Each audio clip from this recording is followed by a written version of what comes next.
Do we really have to talk about branding? Branding? Really? Yes, really. Like the Amy Poehler and Seth Meyers Weekend Update bit from Saturday Night Live, we really do have to talk about branding. I said these were smart snips you can't skip. Some roll their eyes at the very mention of branding. To some, it's a dated construct. For others, it's esoteric, touchy-feely homework that seems disconnected from bottom-line impact. Marketers may even view branding as yet another obstacle standing in the way as they launch their new digital efforts. Even in today's fragmented culture, brands still matter.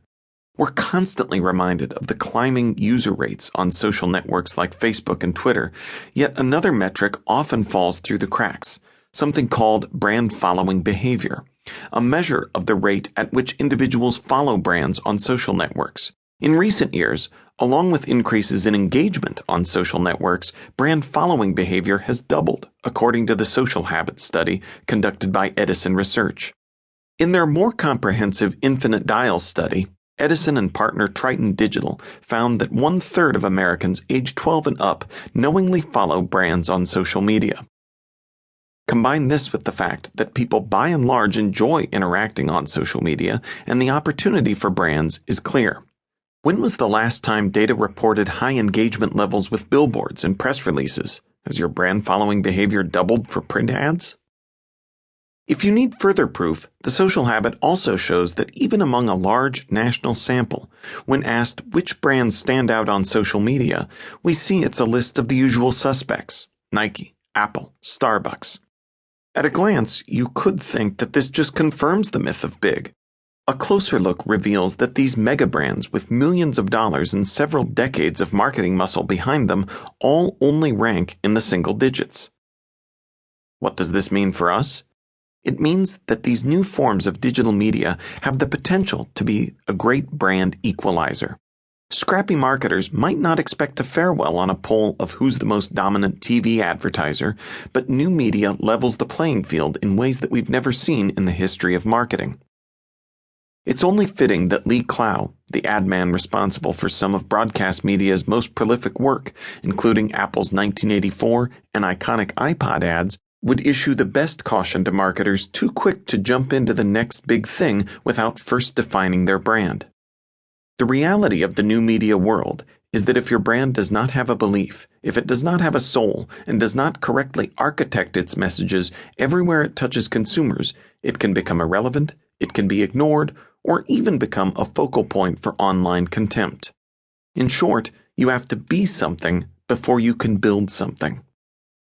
The marketing megaphone may have changed, but making sure there's something behind it matters more than ever. That's why the first critical step in getting scrappy with your marketing is making sure your brand is clearly defined.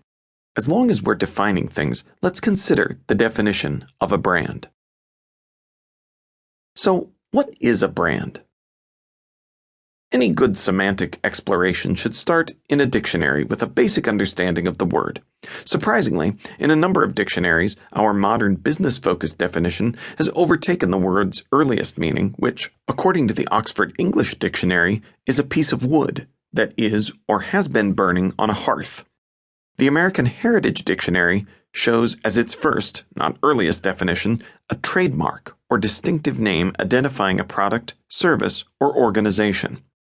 This sense is also first in the Random House Unabridged. Not a bad definition, but instead of relying on a dictionary, let's use the definition I employ when working with clients and speaking with businesses big and small.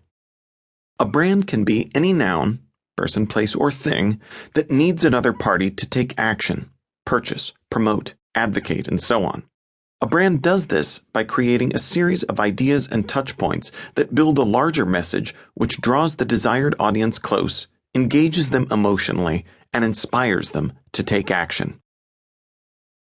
Any brand can get scrappy, which is why it's important to make sure we have a broad definition of what a brand is. Using this definition, we can apply these insights and those that follow to any personal, professional, organizational, or product brand. A brand can be a business, Nike, Apple, Starbucks; product, Air Max, Apple Watch, Verissimo,